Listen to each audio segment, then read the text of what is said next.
Aduh, gimana nih? Saya kan nggak ada laptop. Caranya pun saya tidak bisa apa-apa. Aduh, gimana ya? Assalamualaikum. Waalaikumsalam. Bu Manda memperpat dari tadi saya dengar. Ini kan kita mau ujian pakai laptop dan internet. Sedangkan saya tidak punya laptop. Menghidupkannya saya juga tidak bisa. Oh, ini masalahnya. Emang kamu nggak dengar apa ibu guru bilang kemarin? Kita tidak dipaksa membeli laptop.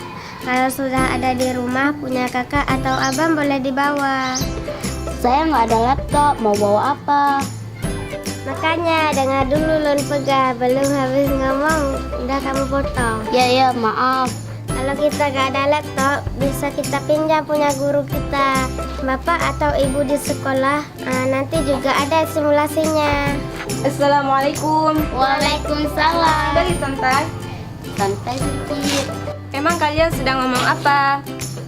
Ini si Manda masalah ujian pakai laptop dan internet. Oh, gitu ya. Oh ya, tadi kamu bilang simulasi. Apa sih simulasi itu? Simulasi itu adalah cara mengerjakan soal melalui internet atau sesuatu proses peniruan dari sesuatu yang nyata beserta keadaan sekelilingnya. Emang harus pakai internet ya? Iya dong. Negara kita kan sudah maju. Semua harus mengikuti perkembangan zaman. Kalau kita tidak ketinggalan. Emang sekolah kita ada internet? Sekarang internet ada di mana-mana, termasuk di sekolah kita, walaupun sekolah kita di perdesaan. Ya udah, yuk kita masuk lagi ke kelas yuk. Yuk.